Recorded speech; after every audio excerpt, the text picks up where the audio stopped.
नमस्कार दोस्तों, welcome back to equity exploit.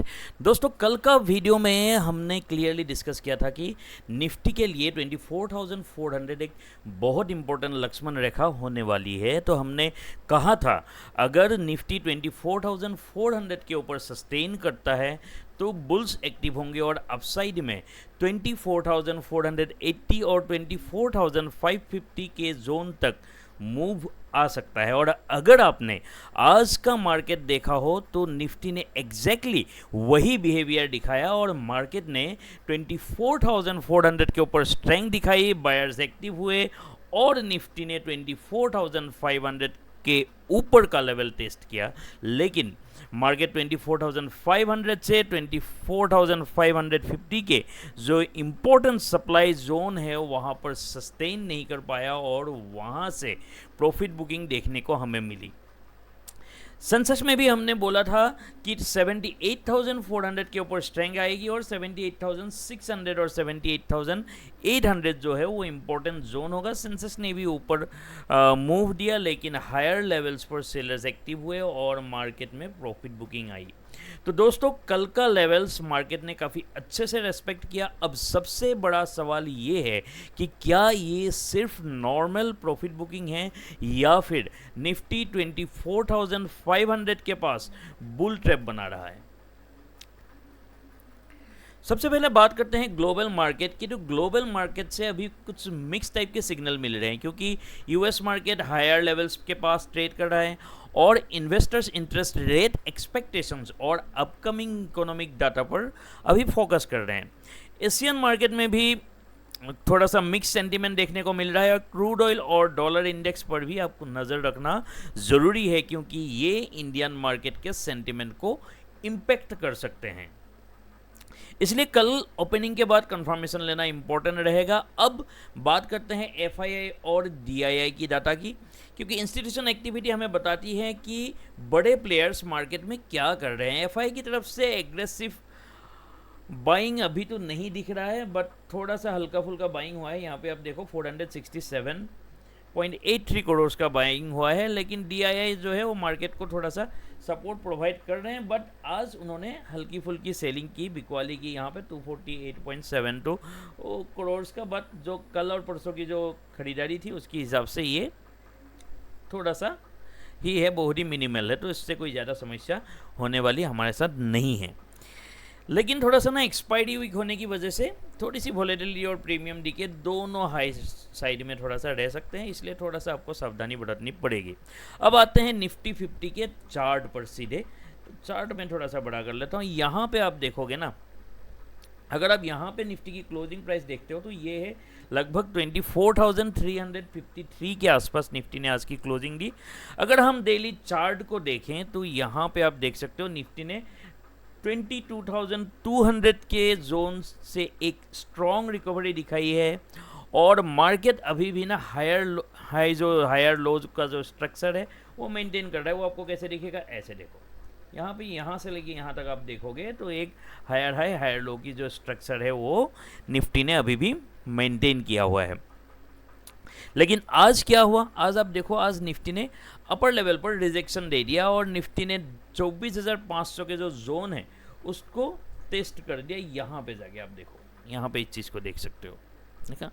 लेकिन समस्या क्या हुई ना, यहाँ पे वो सस्टेन नहीं कर पाया और अराउंड 24,500 से लेके ये 24,532, मतलब राउंड फिगर कर लो तो 24,550 के जो सप्लाई जोन है वहाँ से सेलर एक्टिव हुए और लास्ट आवर में प्रॉफिट बुकिंग देखने को मिली बहुत ही तगड़ी तरीके से, है ना। अगर हम 1 आवर और 15 मिनट की चार्ट को देखें, पहले हम 1 आवर को देखते हैं, तो मार्केट अभी एक डिसीजन एरिया में खड़ा है, क्योंकि ये जो जोन है ना यहाँ पे खड़े हैं, ठीक है। क्योंकि ट्रेंड अभी भी कंप्लीटली बेयरिश नहीं हुआ है, लेकिन मोमेंटम थोड़ा सा स्लो हुआ है यहाँ पे। तो अब बुल्स को अगर दोबारा कंट्रोल लेना है तो फिर आप उसको क्या करना पड़ेगा ना, 24,400 के ऊपर, अगर यहाँ पे इस जोन के ऊपर 15 मिनट की चार्ट पे दिखा देता हूँ आपको, लगभग इस जोन के ऊपर ना इसको सस्टेन करना पड़ेगा और ये बहुत ही ज़्यादा ज़रूरी है। यहाँ पे हम चार्ट पे चलते हैं, इस चीज़ को 5 मिनट की कैंडल पे हम आपको समझाते हैं, थोड़ी बहुत आप लोगों को क्लियरिटी आएगी। देखो, अगर निफ्टी 24,420 के ऊपर, मतलब इस जोन के ऊपर यहाँ पे इसके ऊपर अगर सस्टेन करता है थोड़ा सा इस टाइप से, देखो यहाँ जैसे यहाँ पे अगर थोड़ी सी सस्टेनेबल के बनता है तो भाई एक जो है ना, हम एक ट्रेड ऊपर की साइड हम ले सकते हैं। पहली चीज़, इसका पहला टारगेट क्या रहेगा? इसका पहला टारगेट वही है जो है 24,500, फिर अगला टारगेट 24,550 का रहेगा, और फाइनल टारगेट अगर आएगा तो भी 24,600 से 650 के ले आसपास आएगा। ठीक उसी तरीके से अगर निफ्टी ने मान लो बियर साइड पे, डाउन साइड पे अगर आप देखोगे तो डाउन साइड पे अगर 24,300 के आसपास का जो सपोर्ट है, ठीक है, वहाँ उसके नीचे अगर सस्टेन कर जाता है 24,300 लगभग आपको यहाँ पे देखने को मिलेगा। देखो इस जोन पे, यहाँ पे इसके आसपास अगर नीचे की तरफ अगर ये सस्टेन करता है तो वही है ना, फिर आपको सेल साइड पे आपको एक एंट्री बनानी पड़ेगी, और इसका पहला टारगेट रहेगा 24,220 का, और अगला 24,150 का, और जो फाइनल टारगेट रहेगा वो 24,200 से लेके 24,050 के आसपास रहने की संभावना है। तो अब बात करते हैं सेंसेक्स की, तो फिर हम सेंसेक्स की चार्ट पे पहले चलते हैं। ये हो गई सेंसेक्स की चार्ट, है ना। तो सेंसेक्स ने भी क्या किया, लोअर लेवल से रिकवरी दिखाई, थोड़ी बहुत दिखाई, जो मतलब यहाँ से आप देखोगे ना थोड़ी सी, तो यही सेम अगर डेली चार्ट पे आप देखोगे तो सेम वही कर रहा है जो निफ्टी कर रहा है। लोअर लेवल से इन्होंने रिकवरी दिखाई है। लगभग जो लोअर लेवल था हमारा 71,500 के आसपास था, लेकिन जो हायर लेवल है, हायर लेवल पर ये रेजिस्टेंस फेस कर रहा है, और इम्पोर्टेंट जो रेजिस्टेंस जोन है वो आपका रहेगा 78,500 से लेके 78,700 के, और इसके जोन के ऊपर कि जो फ्रेश बाइंग मोमेंटम यहीं पे कंफर्म हो सकती है, बट इससे पहले बाइंग में अभी हम थोड़ा सा अवॉइड कर रहे हैं इसको। पीसीआर की अगर बात करें तो पीसीआर लगभग 0.8 के आसपास है, जो बताता है कि सेंसेक्स में निफ्टी के कंपैरिजन में वीकनेस थोड़ी सी ज़्यादा है, और मैक्स पेन है 78,200 का।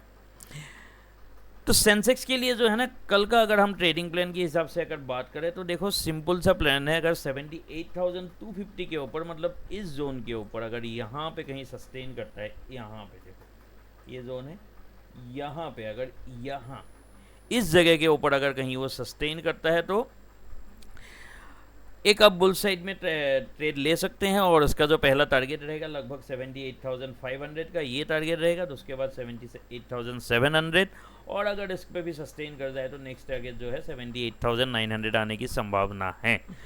और अगर सेंसेक्स 78,000 के नीचे सस्टेन करता है, जो 78,000 जो रेंज है यहाँ पे जहाँ भी ये क्लोजिंग ली है, इसी के आसपास मान लो 78,000 के आसपास ये साइकोलॉजिकल लेवल भी है, तो इसके नीचे अगर सस्टेन कर जाता है तो फिर अगली टारगेट 77,700 और 77,500 और 77,000 फाइनल जो टारगेट रहेगा 77,300 के आसपास होने की संभावना है। तो दोस्तों फाइनल जो है ट्रेडिंग प्लान बहुत ही ज़्यादा सिंपल है। मार्केट ओपन होते ही जल्दी ट्रेड नहीं लेना है। फर्स्ट 15 से 13 मिनट में हमेशा बोलता हूँ इस चीज़ को, जो प्राइस एक्शन है उसको ऑब्जर्व करना है। निफ्टी कब बुल्स साइड में एक्टिव होगी 24,420 के आस ऊपर, और बीएस कब होनी है 24,300 का जो लेवल है उसके नीचे अगर सस्टेन कर जाती है, ब्रेक कर देती है। सेंसेक्स में कब होना है 78,250 के ऊपर, और बियरिस कब होनी है 78,000 के नीचे। तो बीच का जो जोन है ऑप्शन बायर्स के लिए रिस्की हो सकता है, क्योंकि एक्सपायरी वीक में प्रीमियम डीके बहुत ही ज़्यादा फास्ट होता है। तो याद रखिए एक चीज़ को, मार्केट को प्रेडिक्ट नहीं करना है, मार्केट के इंपॉर्टेंट लेवल्स पर रिएक्शन लेना है, कंफर्मेशन के साथ ट्रेड करना है, रिस्क मैनेजमेंट को फॉलो करना है। और अगर एनालिसिस पसंद आए तो इक्विटी एक्सप्लॉइट को सब्सक्राइब करें। और यहाँ हम रोज़ मार्केट को प्राइस एक्शन, ऑप्शन चेन और स्मार्ट मनी डाटा के साथ डिकोड करते हैं। मिलते हैं नेक्स्ट एनालिसिस में। थैंक यू, जय हिंद, सी यू अगेन।